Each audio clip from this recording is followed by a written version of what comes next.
Welcome back to ESA Winter 21. My name is MOD366 and I'll be your host for the next run and a bit. We are raising money for Alzheimer-Fonden. Links to donate can be found below the stream or by typing !donate into the chat. We would also like to thank Koei Tecmo Europe with their newly released Neo 2 The Complete Edition, Twitch and ViewSonic for sponsoring this event. Now it's time for Prince of Persia by Eraser. Take it away and good fun, good luck. Thank you, Mod. Hello, everyone. I hope you have a nice evening if you are in Europe. So this is gonna be Prince of Persia time. With me, I have the fabulous, the amazing Toka. You can say hi. Hi, yes, I'm here. I'll apparently do commentary despite never having even played the game in the first place, but I mean, that'll be fine, so... I learned a thing or two. Exactly. So this is Prince of Persia. It's a really old game. The first version got released in 1989, and I think we will be able to start. This will be just the MS-DOS version. That's the only thing that we can say now. So okay, so let's go in 5, 4, 3, 2, 1, go. And it's time. The true classic of video gaming, of platforming. Here we are. Today we'll see the 100% glitchless category. Or, well, in practice it's more of a no major glitches kind of thing. But it will mostly be focusing on the, well, quote-unquote intended way to beat the level, for the most part, not for all of them. For example, here in the first level, Eraser will be skipping the sword just by going around the guard. So in usually any percent you would do a trick, the name of which I don't know, but you basically jump into the guard and then you're suddenly behind him. It's a frame perfect trick, I believe, but that's a glitch. So in Glitchless, what you do is you lure him into a spot where you can then climb around him and continue. That's the first big scale of the game, which apparently saves 50 seconds, I was told. That's kind of a lot. Exactly, because the sword is really far left and all. So here it's just about baiting him and hop, finish. Righty. Also, we'll have to listen to the sound at the end of the level, like this 10-second kind of jingle. Because skipping it was ruled to be unintended and to be counted as a glitch. So that was kind of interesting. Yeah, okay, let's just restart the level. Yeah, so level 2 is the first instance of guards you actually have to fight. So there will be 4 different guards, and every single one of them can already ruin the run right here. The basic idea of what you want to do is also the main technique used in this run is called guard swapping, which if you see it is a really intuitive thing, but it's quite nuanced in the way you, like if you actually want to do it, there are a lot of kind of parameters you have to look out for. But in principle, the idea is you take out your sword, you get into combat, you tap the direction. In this case, you Eraser tapped left, and assuming you don't get attacked, you don't have to parry. You will swap the position with them. That's a very basic idea, and I feel like that's rather intuitive. Yes. Exactly. However, it can be really problematic depending on what guard you get and in which level, because the type of guard also determines how aggressive is and how prone he will be to attacking you. Because well, on the one hand you only have three hit points, so even taking 1 damage is a really dangerous thing for the rest of the run. Because if you die in a level, you go back to the start of the level. Yes, and that's sometimes, like here I only lost like 10 seconds, but you can lose 2 minutes. Yeah, especially in the later levels. If you die at the end of level 9, for example, you lose, I think it's 2.5 minutes, right? You said? Like round about that. You lose a lot of time for sure. Yeah, 2.5 minutes, for level 9, for example. Yeah. And so I already missed like 2 things I should have talked about. Yeah, but it's not about... We will talk about them later, don't worry. There is just so much to say. Yeah. Oops. Like here, for example, what you saw was a what's it called? Running. It's a turnaround, like running kind of bit. Like basically, running start, basically. Yes. So the alternative, like what you could have done there, is Okay. just doing a normal jump when you're standing, but then you're not covering as much distance. So you would hang down from the ledge, like that. You would grab the ledge, hang down. You would have to get up, and getting up is a rather slow thing to do in this game. And also, running, jumping in general is the fastest method to move in this game. So it's to be preferred. Assuming space permits for it, of course. Every jump saves 0.5 seconds. Right, yeah. Yeah, of course, like in an ideal world where there would be no guards, no traps, you just run and jump all the time. Yes. But in practice, especially with the guard swapping, we'll also get to that later. Doing running jumps mindlessly is a very dangerous thing, and is kind of stupid to do. Yes, if you do not have your weapon out, every hit from a guard will kill you, like directly. It's a one-hit KO, like if you are familiar with Pokemon. Yes, Also I had that. to talk about Pokemon, obviously. Also that, yeah. Yeah. Right. One thing we did not mention yet is that this game runs at 12 FPS. So, Right, yeah. due And if to you have that, to sort out at 10 FPS, right? yes, exactly, 10 FPS when the sword is out. Yeah. Due to that, oops, that was really bad. Can I save it? Nope. Yeah, so due to that, frame perfect tricks are somewhat lenient. So there are some tricks, like even in glitches, not just glitches in general, but some tricks which are frame perfect. Yes. But it sounds worse than it actually is. So that's what Eraser was trying to convey here. Yes.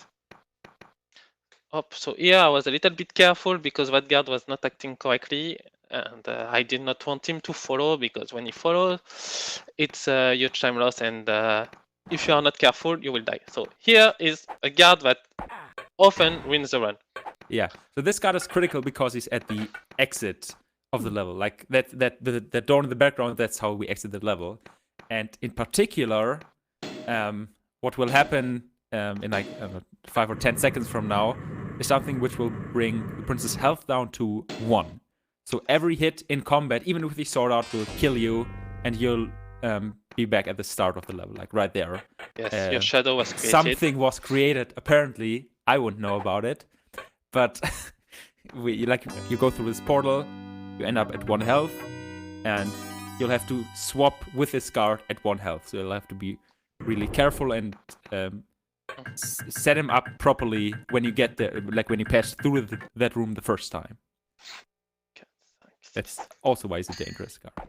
In general, every guard, or like almost every guard, has a certain strategy attached to it. So as a runner, you have to know in a very precise manner what to do, how to manipulate, or how to maximize your chance for certain guards to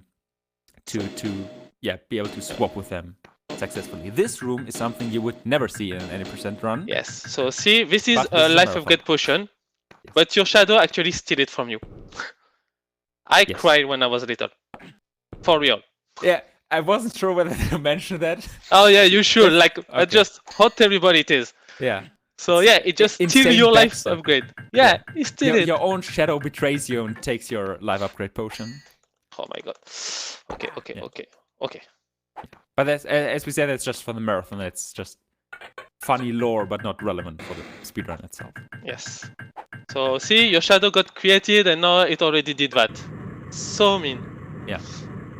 I'm sure that's the only thing they'll ever do for the rest of the room. Oh, obviously. That's the only thing. Right, yeah. But yeah. And that's another level done. In total, there are 14 levels, although the 14th level is really just you walk from right to left. It's like kind of a victory level. The final boss is on level 13. Yes. So we're here getting is like a to the mid halfway boss. mark. Yes. Yeah. Which is here. This one. Come on. Don't be mean. Thank you. So here we continue, we jump, and nope, we cannot climb up. So we fall down. Oh no. And we die. No, it's okay. We can just grab that ledge. But yeah, that shadow is really mean, right? Right, yeah.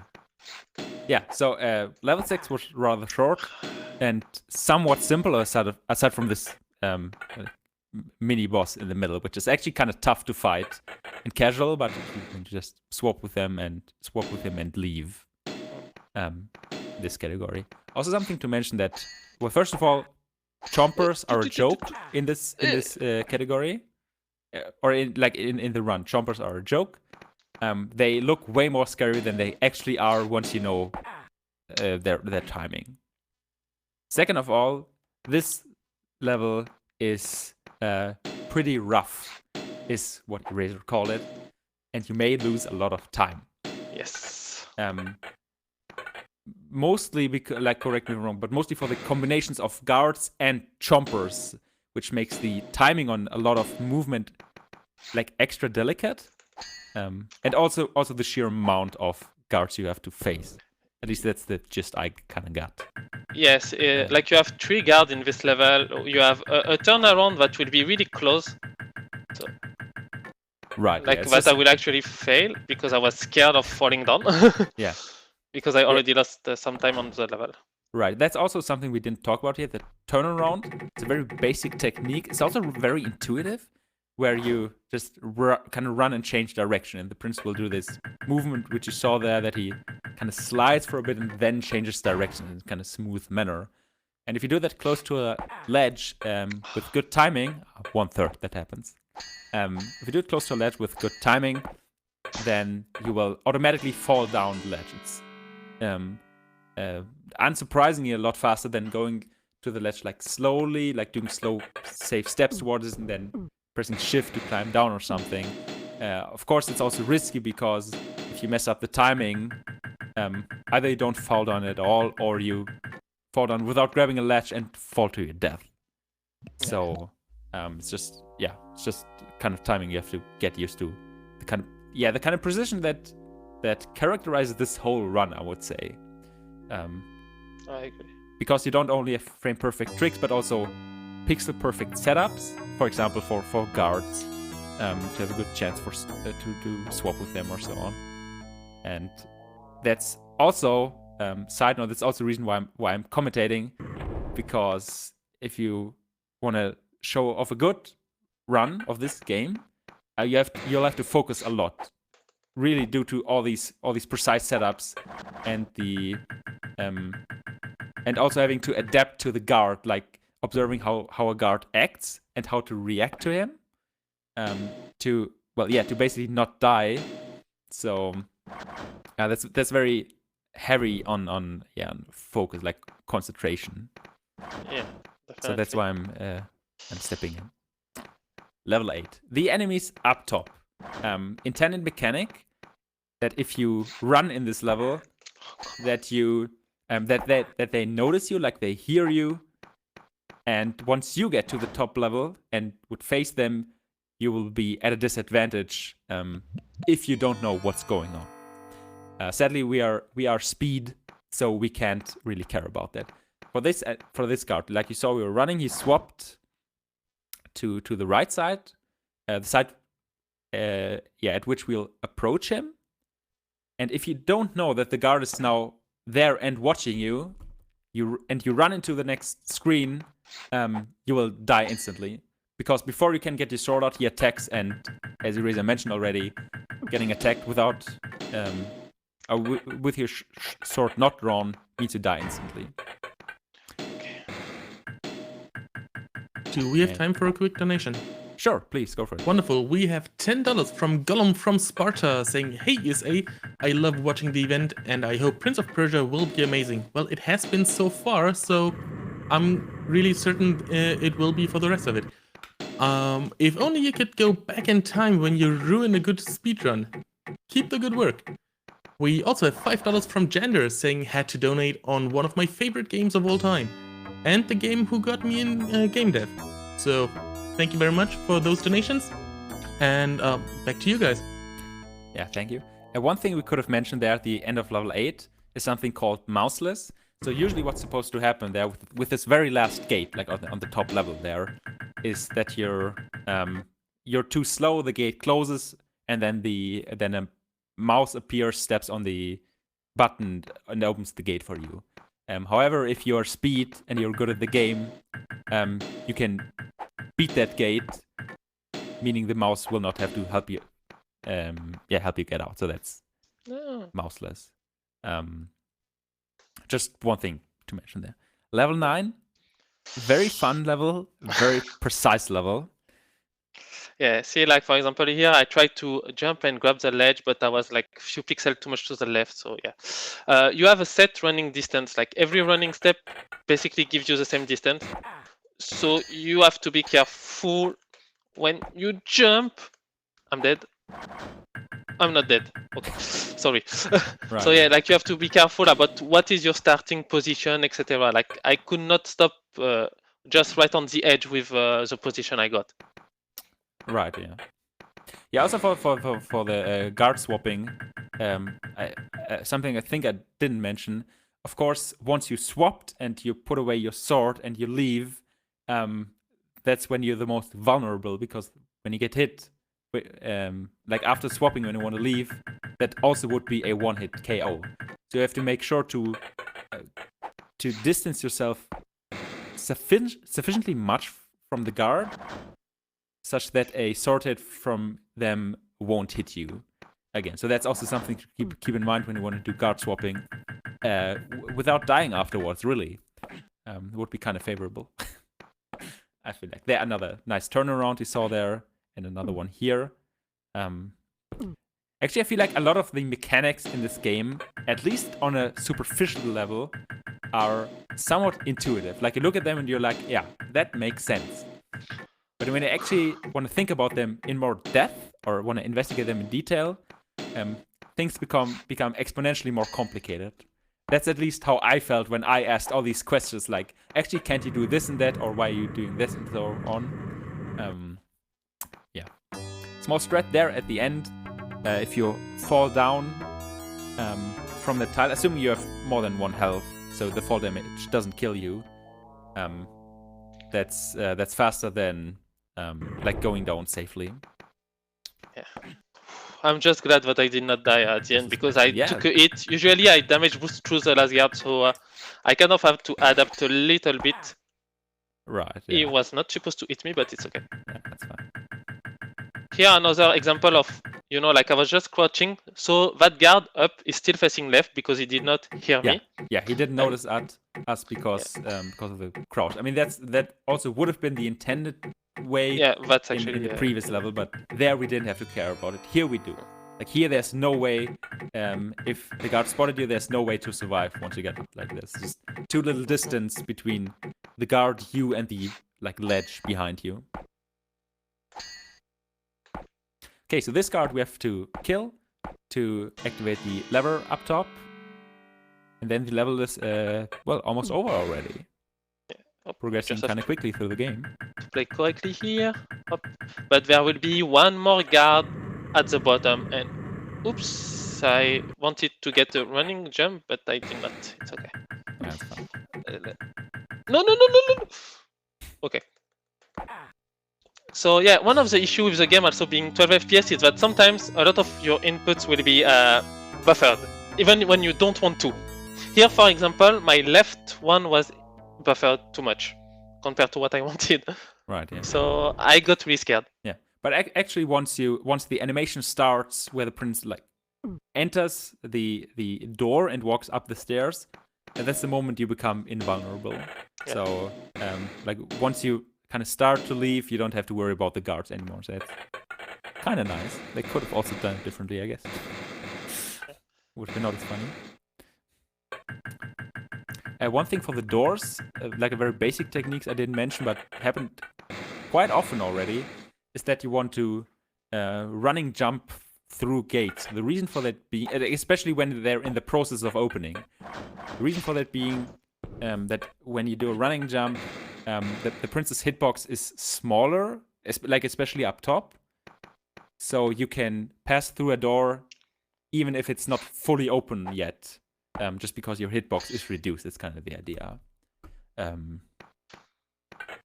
Other quick ways are just the kind of crouch hopping Razor did. Depending on the situation, or if you don't have running speed, And like if you just got on ledge, it also happened in levels 8, 9, I think. It happened at some point. When I did a crouch, I can't remember like there's right a jump now. on the right and the door on the left. They go down, then go up again. Doesn't matter. Yeah, sorry. Like I'm so focused right now. Like I can't even think of the level that has been passed. That's perfectly fine. Also, one of the things we did not mention yet is that this game is actually using in-game timer, which is really great because that game you have to finish it under 60 minutes. Like if I press space, for example, here, the game tells me I have 42 minutes left because you want to save the princess under 60 minutes. Right. Yeah. So but we are the using time that as accurate to frames. It's not accurate to minutes. Yes. Just to mention it. Yeah. So that's really good. So even like if right now like RTA we are around like 19 minutes, I just passed this mark like in-game time, just to give you just an idea about the time. Right. Yeah. Yeah. That's a small difference. So it's almost time to face our dark past or something like that. I feel like so the shadow that was created at the kind of start of the game and that stole our potion and that forced us down to the sewers. That very same shadow, also a small trick jump there, by the way, it's not intended, but it's fast. That shadow is almost coming up. Another small trick here, which I also didn't mention. I feel like I talked about nothing. Like I was talking, but without any content. You can avoid fall damage from falling tiles by crouching, like the moment they fall, very basically. Yeah. And that's the shadow. Yeah. Now we reunited with ourselves. That was a bit early, wasn't it? It shouldn't be early. I crouched, I waited. Oh, that's so sad. I mean, that's fine. Okay, so the idea is that you have to be reunited with the shadow, and then there is an invisible bridge. Oh, that run would have been really good otherwise. Yeah. Like it would have been like a 20-minute in-game time. I mean, it's still not a bad run by any means. Yeah, but it's just funny. At least, well, you saw what can happen during PB attempt when you try to go fast. Yeah. But it's okay. Yeah. So that's actually the kind of motto for the shadow, that if you try to fight him or if you try to, if you actually manage to kill him, then you also die yourself. But let's be honest, I did that because you said like you did not have time to talk about things, so I wanted to give you more time. Yeah. How very nice of you. Yeah. Honestly, like that comes from my heart, you know, like it's just for you. I mean, I totally believe time. you. Do we have time for a donation or two? You have time for one donation, yeah. Yeah, wonderful. We have a $10 donation by Roma Kartfight saying, "Hi Razor, good luck for your run. Does someone know how you're supposed to play this game blind? Also, Aquaforce sucks."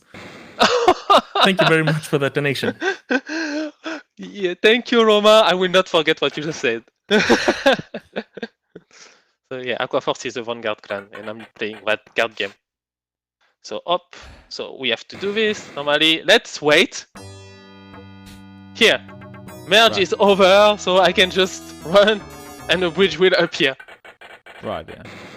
Oh, okay. Well, that's perfect RNG already. Where of course that's sarcastic, as one was able to see.